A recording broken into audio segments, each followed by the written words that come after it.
Hi, my name's Kevin, and I still play with blocks. 5-cylinder blocks to be accurate. We're actually going to be tearing down a 5-cylinder block today. I'm going to show you guys what to look for when you are going to purchase one, maybe a 4, 5, or 6-cylinder to put in your truck or your custom car build. Also, why these 4 and 5 cylinders seem to fail a little bit more often than the 6 cylinders do. There's another video on YouTube that's got over 500,000 views tearing down one of these 5-cylinder motors. The problem that I have with that video is that it really didn't provide any value to you guys insofar as what to look for in current condition of the motor without tearing it completely down, and why these motors tend to fail. I've got 2 solutions which I'll share later in the video on how to keep these motors alive. But for the premise of this video, we want to tear this down, see what's failed, see whether or not this is a viable, rebuildable core motor, and show you guys why exactly they fail. This is a 3.7 liter engine, 5 cylinders, out of a Colorado Canyon or H3. I'm not super sure, but I figured it would be a great candidate to tear down because given the way that this motor was provided to me by a lovely junkyard, even though this motor looks on the outside to be a pretty average looking 5-cylinder motor that I've come across time and time again, I want to find out and help you guys find out if this is a viable motor to do nothing to and drop it in your car and run it for a while. But because I rebuild these motors, I actually tear them down entirely to nothing and then put all the pieces, parts, and stuff, I do some stuff inside and whatnot, to these motors to make them run really well for you guys if you want to purchase a rebuilt motor. So if you guys find a motor, say in the junkyard or maybe at a kind of we pull it kind of yard, what you want to start looking for is the obvious signs of leakage, windowed block, stuff like that, that is going to indicate whether or not this motor is a viable motor. Something to bring with you is a 24 mil open end wrench, and you can see if the motor will turn on. We got compression. You guys can see the compression there. Motor's rolling over, so at least we know that it's not seized. That's a good sign. That's a lot of compression right there. At least for that cylinder at the moment, this seems to still be a good motor. Both the Trailblazers and the Hummer H3s have a very tall reservoir on the power steering pump and can make this next part really hard to get out. Hopefully your power steering pump will be removed. If not, 3 13 mil bolts will be able to pull the pump and reservoir out of the way. But we want to get to this VVT solenoid right here, 110 mil, and it'll pop right out. What we're looking for is metal on the screens right here. It's definitely got a little bit of metal on the screens right here. That's really one of the first things to be looking at, is that VVT solenoid. Typically, if you get any metal through the system, some of it's gonna get caught by the filter for sure, but some of that's gonna get absolutely filtered by the really fine mesh screening on that actuator. One of the most obvious ways that you can check the integrity of the motor is, well, changing the oil. Oftentimes these are drained at the yard, so you might not have the luxury of checking the oil, but this would be a really great test to see what it looks like. And I'm not seeing a whole lot of metal down in the bottom of this thing, so it's been sitting for a while. Hopefully it's not all kind of settled to one side, but we'll pull the pan off here in a little bit and see what it looks like. But so far, it's looking like it might actually be a rebuildable motor, or at least one that we could swap in without having to do any work to. While we got the oil draining, I need to take off this rear timing cover, and the reason for doing that is once we put this onto the stand, we can't get to this any longer. Rear main seal looks great, but the oil pan's been off before. It's actually got some black RTV, whereas the stock kind of gray off-white sealant from GM from when it was built is not fully removed. So I'm expecting this oil pan's been off at some point in this motor's life. Pro tip, get you a Ziploc bag, and I like to do this before I go and wash all the hardware. But we're just going to call this one rear timing, so that when I need to Put this all back together, I can wash these bolts and then put them back in the bag. And then when I go to put the motor back together, I have all of the bolts and kind of have an idea as to where they go. We got 2 bolts here going through the oil pan, and then we've got a whole bunch of other ones. 10 mil, and they come right off. You guys will notice there's 2 threaded holes here in this timing cover, and those are what's called jack bolts. So what we want to do is pop this out and gently just set one in there for safekeeping in a minute. I'll take your jack bolts here, just gently back and forth drive them in, and this cover will literally fall off.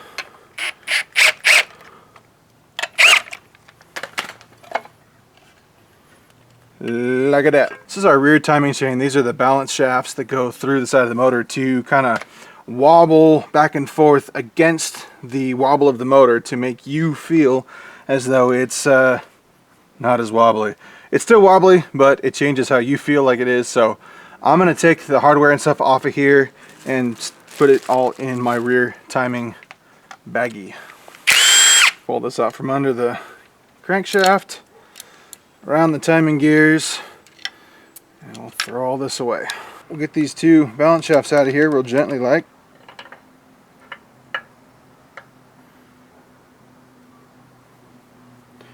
And you can, gosh, can you guys even hear that? That is not good. Don't take this apart because this is actually timed specifically to make sure that this doesn't have any problems. Pull this out really gently if you intend to reuse these. Yikes. Lots of varnish. Lots of damage. Look at that. Our oil's stopped dripping, and we have torn down the back of the timing cover here, pulled out the balance shafts, and we're ready to put this on a stand now. I'm going to be a good boy and dump this. What do you think? You guys can tell that I do a lot of these because my engine stands don't really change all that much. I guess when I get the LS set up in the to go into the Badlander here, I'll have to change up one of my stands. Not too tight, just you know, one ugga dugga. My nice slanted driveway. Justin, you can lower that down for me.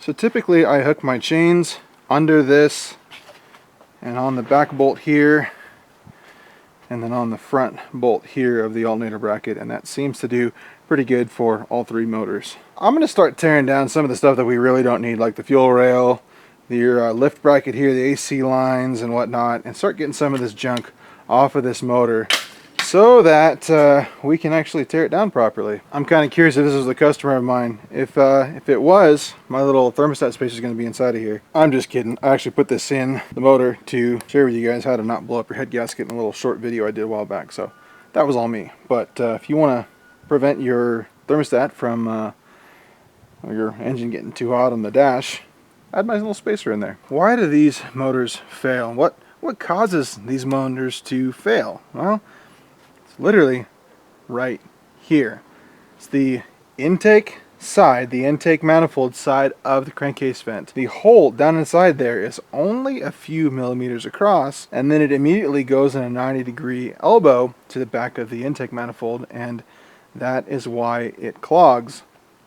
And that's not the case with the i6. This is my 4.2 that I pulled out of the junkyard, and it has a crankcase vent on the manifold side that goes very straight into the block here, and that, I think, is why these 6-cylinder flavor Atlas motors don't clog the PCV side, the crankcase vent, as much as the 5 cylinders and 4 cylinders do. It's not just that the hole right there is too small or that there's a small little plastic elbow that prevents really good flow out of there. It's actually poor oil change interval.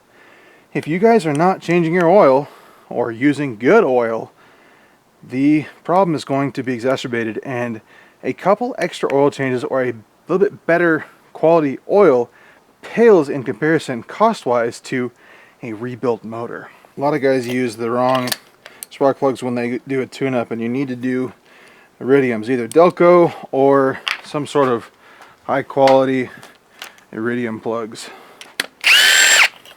Apparently my rubber is worn out in there. Nobody wants a worn out rubber. I'm going to insert a clip of Toy Story. The claw! Claw chooses who will go and who will stay. This is ludicrous. This is an Autolite. I want to say it's a platinum. I'll have to look it up. Autolite 5263. I wonder, I don't think those are iridium. So these are a platinum. They're not an iridium. It's what these motors expect, actually. So you can absolutely pull a valve cover off in the junkyard. You just need to get the intake manifold off first.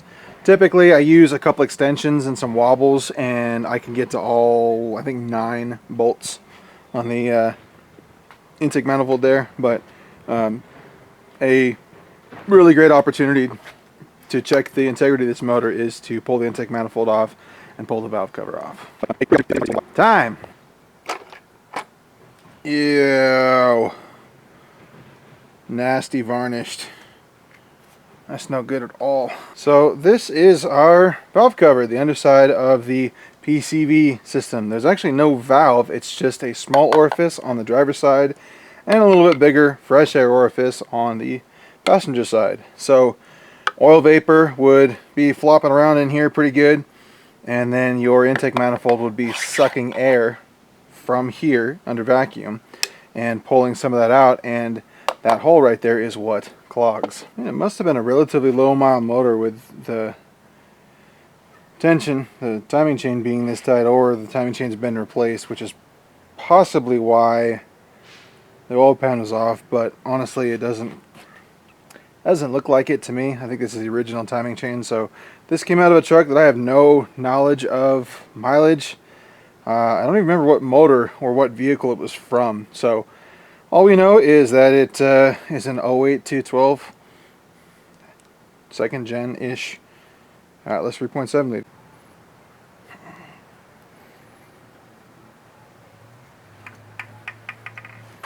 I'll lose some coolant here. Oh God. Under this, I attempted to not make a mess today, but clearly that was not possible. Have I mentioned that I need you guys to buy more products and motors so that I can afford a shop and not do this in my freaking driveway? Hi, my name's GM, and I put 3 separate ground points within 2 flipping inches of each other. We had the 2 10s back here. We already took those out for the rear timing kit. Oil pan's gonna have a whole bunch of 13s and 3 10s up front. I'm gonna get a baggie, and do this. This pan is actually a 2-wheel drive pan. The 4-wheel drive pan actually is a little bit deeper and doesn't have this extra little hump right here.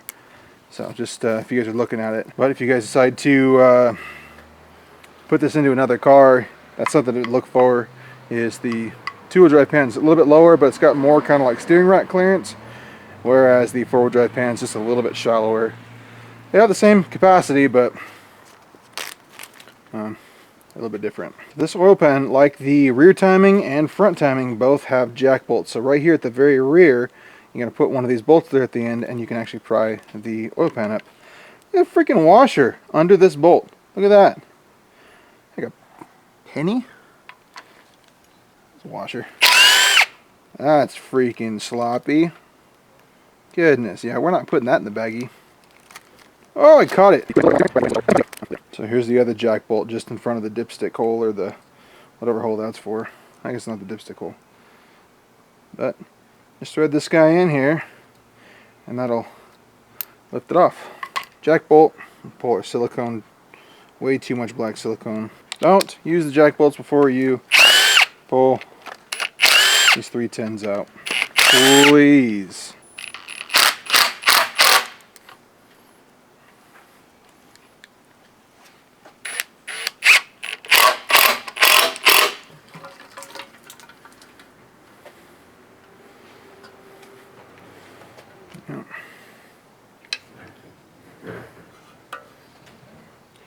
Lots and lots and lots of sludge. Look at all that sludge. Look at this.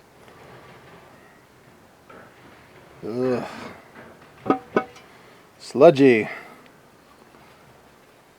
don't feel a whole lot of metal in there. We're still filling at the table. How about that? I guess at the junkyard you could take the oil filter off the motor and cut it open and see. Not a whole lot of metal looking, but definitely doesn't look clean neither.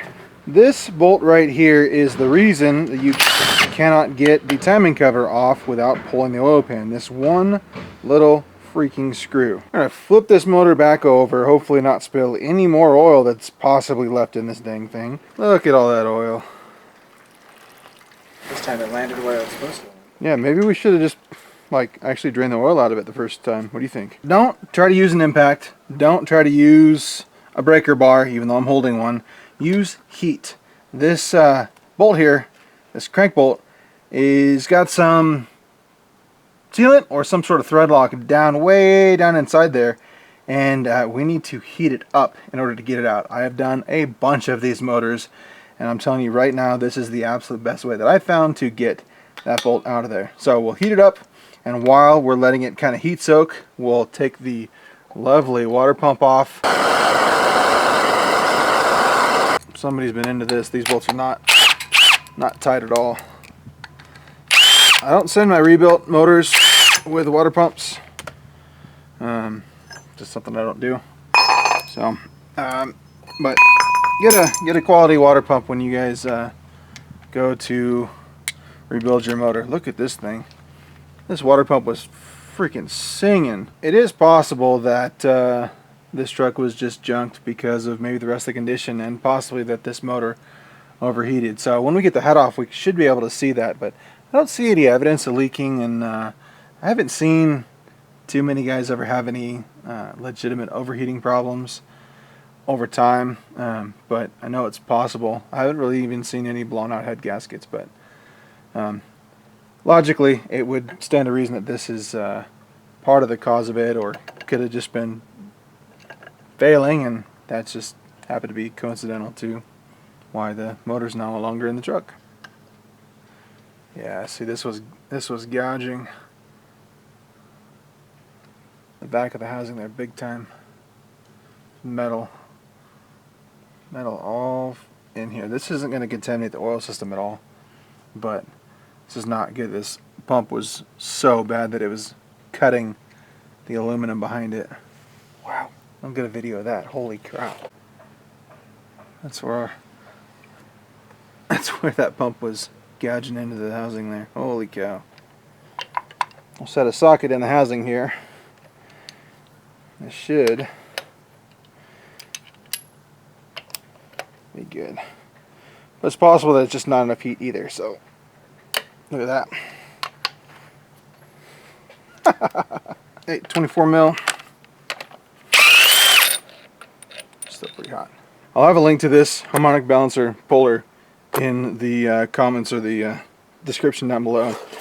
But it's a 91387, but I've actually modified it a little bit and ground a little bit of the kind of hooks here down just a bit so that it actually clears the deal here. You can use a Chrysler style one, but the ones you rent won't have that ground down. So longest little push rod there.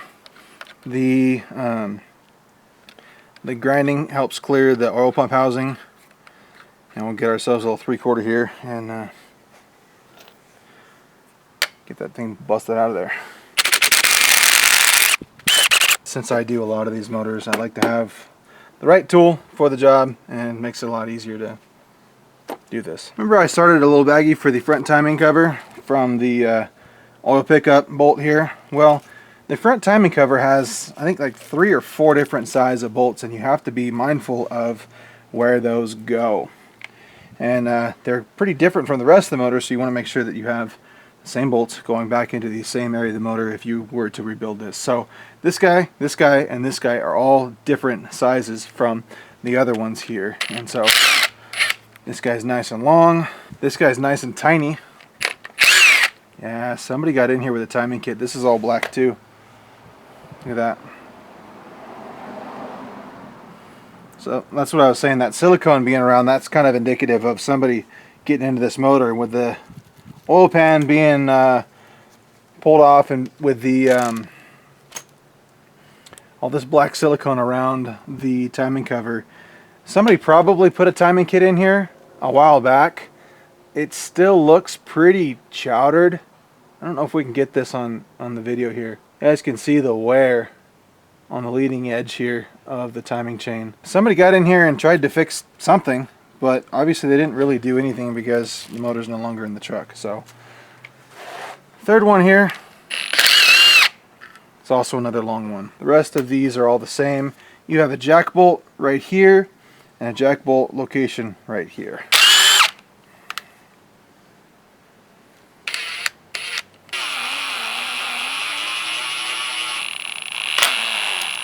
Just really gently. I don't want to taco this timing cover here at all. So go real slow and gentle. There's some kind of pry points. This one's not a very good one, but over here is a great one. You can kind of get in here over by the idler pulley. Yeah, this is not very old silicone at all with its stickies. Somebody got in here and tried to fix this motor and failed miserably. So you can see the kind of jack bolt right there.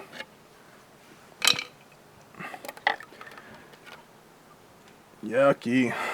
Just make sure that you get all of your front timing cover bolts in here, but we actually have a couple more to go, so don't get rid of that baggie just yet. These two plastic guys here are, I believe, a 7mm. Don't quote me on that. Whichever one fits, but make sure it's nice and tight, and just gently tap them. They come out. What's hot behind here, there we go, is the other bolts for these timing shoes. So like I said, these would have been bright silver had this timing kit been replaced, so it wasn't replaced. But bolt here, and then a pivot bolt here. This bolt is actually special because it tightens down on the shoulder. I'll show you guys that here in a second. But I just want to keep these with the front timing baggie that we've got here. And even these plastic ones can go in there and get hot tanked as well when I go to clean up all the hardware, when I go to rebuild this thing. And with our tensioner, it's no longer relevant. Intake side, shoe, and then this guy here, it actually tightens up on there and allows this to pivot. Being an interference motor, I don't want to spend the crank or the cams at all right now because the timing chain is no longer timing the motor. So we need to get the sprockets out of here. I think this one's a 15. This guy here is 5/16 or probably 8mm to get this bolt out. I like to use a nice big breaker bar here and a crescent wrench and just ensure that this cam doesn't move at all. And get this guy out of here. Same thing for the intake cam. Push on that. And it'll come right out. Table's getting nice and full, Justin. We still got to put a head, 5 pistons. I'll find some room, dude.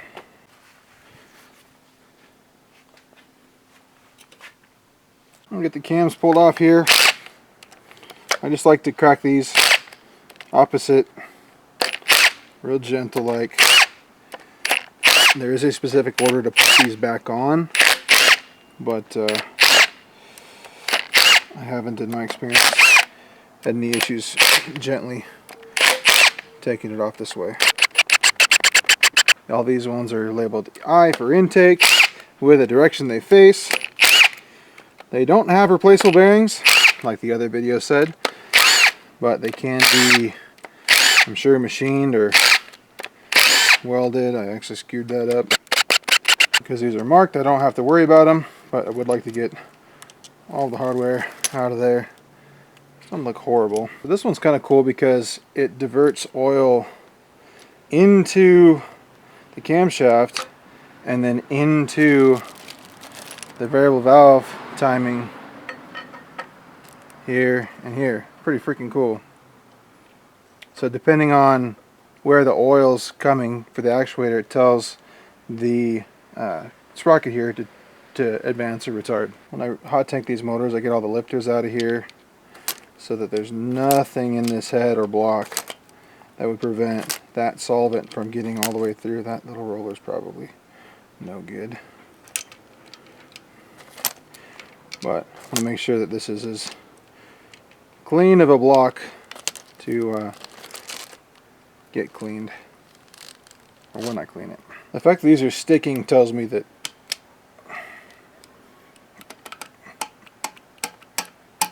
I've got some sludge on them.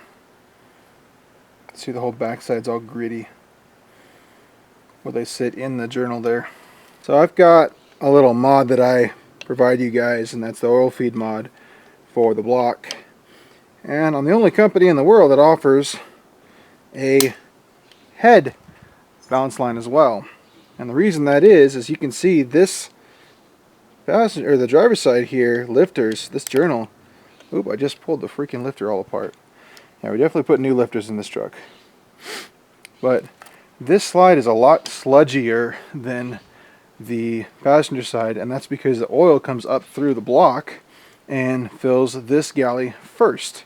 And then it kind of deadheads back here. So I actually have a balance line that goes in between these two ports here and evens the flow of oil out to all of the lifters.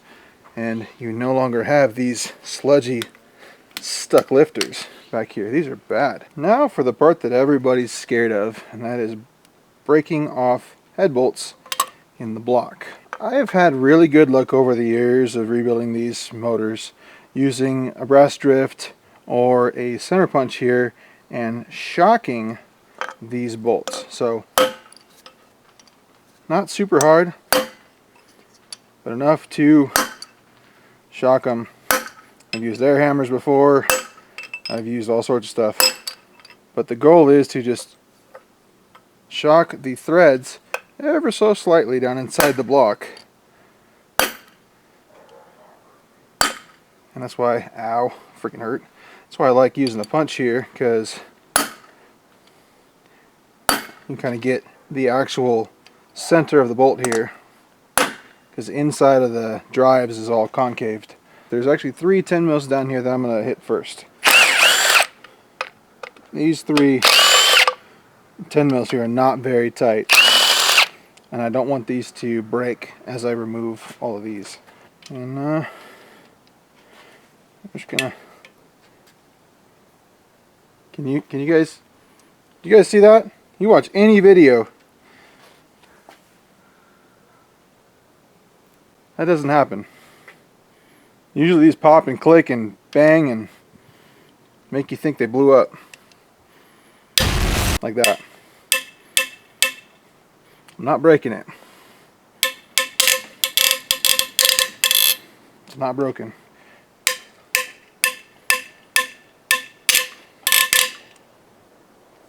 Scary, but I'm not breaking nothing yet. I'm just going to work my way kind of the opposite of the head tightening sequence. We go in the middle and work our way out. So I'm just going to kind of work my way back and forth.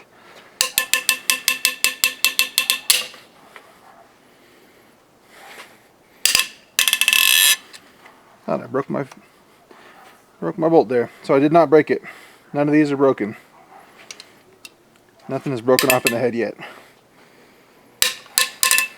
I'm telling you, shock loading those with the punch is absolutely the way to go. You guys are gonna watch this dang near live. That freaking hurt. Yeah, don't get your fingers up inside here.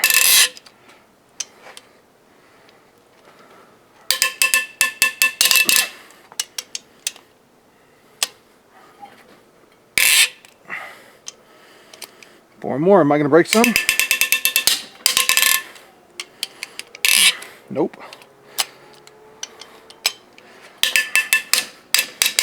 Be awesome. I only broke one. I don't think I'm going to break any, dude. You guys should have placed bets.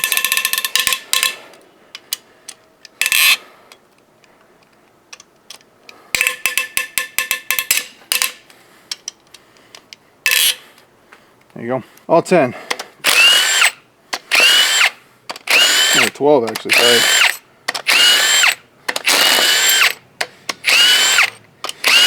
Didn't break single one. When you save them, throw them away. Torque to yield. Just throw them away.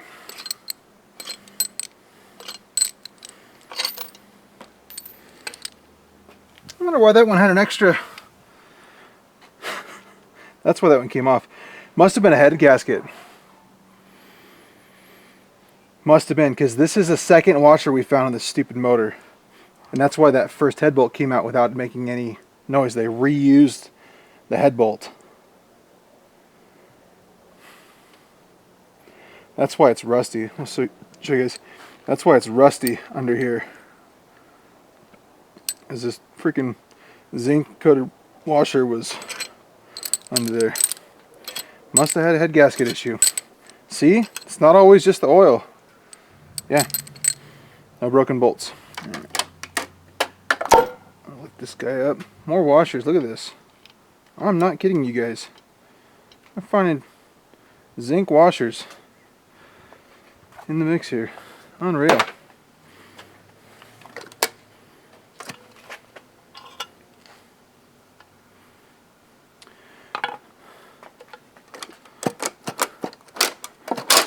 So we got dowel pins on this thing, so we'll be real gentle to get this thing off straight up and down. And other than the debris inside of the cylinders, the spark plugs were in place, so that wasn't me at all. I've never torn this motor down till today, this exact motor.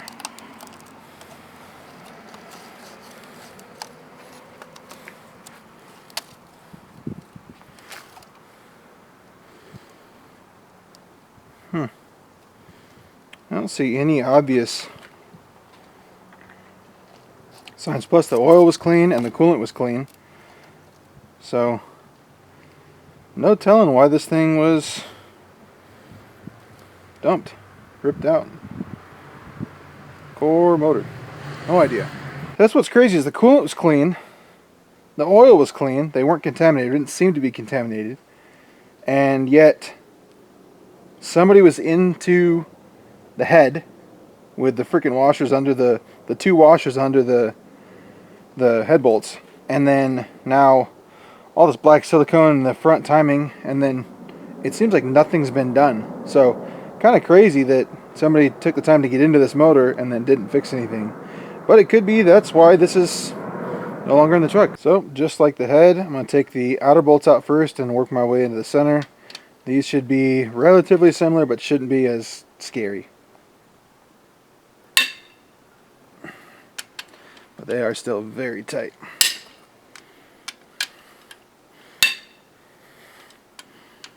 And make a lot of noise coming out. I'll shock these just the same and see if that helps, because those first three were pretty tight. Not enough to mar the head and screw up the ability to drive them. Well, that wasn't too bad.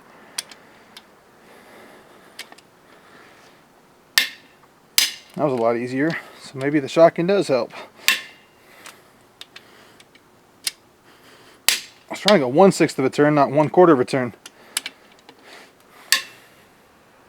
That's way easier. Look at that coming back. Can you zoom in on that? Watch this bolt come back. So much torque's on these dang things.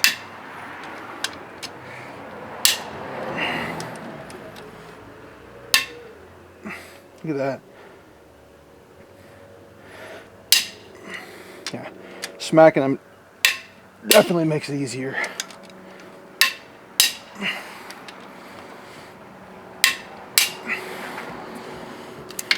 No! Oh, that's what. I know what's wrong with it. It's got a freaking 13 mil in it.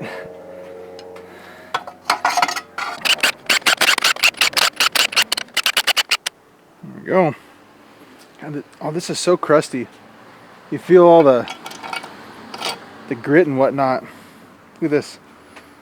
This is all you can hear on the microphone here.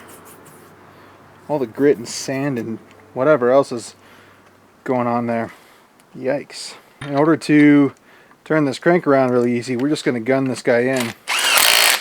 And then we can use our 24 mil box wrench here to turn this crankshaft over. I got cylinder number 1 here coming kind of close. We'll just use our 24 mil box wrench, and we're going to 11 mil, keep these guys off of here. And then we'll use my patented, pending piston pusher 9000. Those bearings look pretty good. Get the con rod out of there.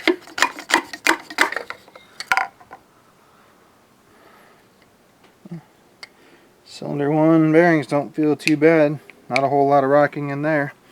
These have to go back the way they came out because they are a cracked design and have to go back the way they came out. But just be mindful, don't gun these back on because you'll darn near lose a finger. Ask me how I know. The bearing condition doesn't quite match the rest of the motor, it seems. But they're probably not. It might have just been a really low mile, very poorly taken care of motor too. I mean the motors that in my white truck, well, $1,000 white truck, was 72,000 miles when it got pulled out for rod knock. So you can do it in really low miles. My Badlander, the motor that I put in it, only had about 20 in it, and I thought that I was good to go 10,000 miles between oil changes, and it turns out that's not the case when you have a clogged crankcase vent that's sucking your motor dry. So that's my story.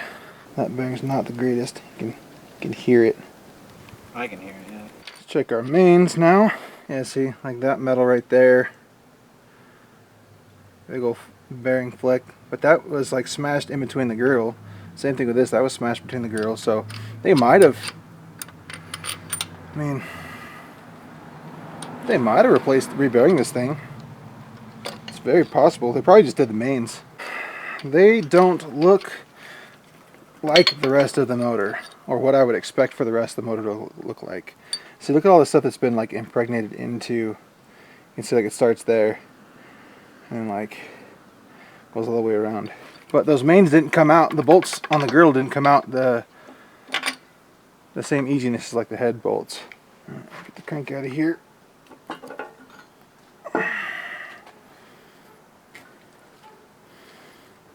Don't look horrible. Even though we didn't find anything glaringly wrong with the motor here on my left, this is what we typically see happen in a more spectacular fashion than normal on this motor here. This was a rebuilt motor. Somebody, somewhere, rebuilt this motor, spray painted it nice and silver, and then the owner decided to, I can only assume, probably not put oil in the motor at all, and ran it until the crankshaft hit the piston and completely severed the connecting rod. So this is the normal failure. We usually see cylinder 5 connecting rod failure, and it's all caused from the balance shafts. The main cause that we see from all the motors that I've rebuilt is low oil change frequency and poor quality oil. Causes the PCV, or the crankcase vent, to clog on the driver's side, and then the velocity on the air doubles on the passenger side and sucks the motor dry over a couple thousand miles of you not changing your oil. The exact failure in the way these motors fail is actually caused from the balance shafts. This is the passenger side here, and this is the one that causes the most issue because this is getting oil from the main galley that oils all of the main bearings and connecting rod bearings. So when this thing is flopping around here at double the crankshaft speed, think about that. If you do a 6,000 RPM shift on your truck, or you're jumping on the freeway at 6,000 RPM, this is spinning 12,000 RPM. It's double the crankshaft speed. So these things are walling around really fast, and they tend to tear out the bearings. And these, if you guys can see, the inside of these bearings here is what those look like. This right here is what causes the motor failure. These huge divots and wallered out. Don't mind the dent, that was me getting it out, but all of these chunks and whatnot out of the bearing surface here, that is what fails, and that tolerance around these shafts is now greater than what's expected, and these get way too much oil flow, and then with the lower oil in the motor from it getting sucked out of the crankcase, dirtying your throttle body, it causes these to run dry, and subsequently your connecting rod, and then you get this, and sometimes an air-conditioned block. Nice big old hole right in this region. So we've developed two separate ways for you guys to protect these motors from ever destroying themselves. Beyond the change your oil and just spend a couple extra bucks getting better oil. But we now have a bushing kit that comes with its own tool and will install in place of the block. I'll actually have a video coming out soon all about how to install these bushings and what they do to block off the oil passages and prevent failure of your motor. The other one is an oil balance line that goes from the front of the motor to the back, basically on the passenger side, and as well as the head that I mentioned too, to balance the lines in the head going to all the lifters. I don't feel the oil line is necessary for the block when you guys do these balance shaft delete bushings. The head will still benefit you guys so that you're getting even flow of oil across both journals for all the lifters. But the video for these bushings is coming soon, and I'll show you guys how to remove and install the bushings with the tool provided in the kit. All you guys got to do is add a little bit of all thread, and you have yourselves a bearing removal tool and a bushing installation tool. Hopefully this video was a little bit more helpful for you guys. I'm sure it's not going to get anywhere near 500,000 views, but that's okay. I want to be able to help just you guys. The guys that are wanting to keep these trucks on the road, the guys that are wanting to use these motors in your new fun project car. You guys can see my project car in the back there, 58 Chevy pickup. I've got a 6-cylinder 4.2 going into the Colorado soon, and then hopefully in I don't know, 2 or 3 decades, I'll get the 58 body onto the Colorado frame. That'd be kind of cool. But maybe my son will finish that project for me. That'd be really nice of him. But I do thank you guys all for watching, and I hope to see you guys on the next one. If you guys have any video ideas or product ideas, feel free to let me know. And I'd love to make a product or video just for you. Thanks for watching, guys.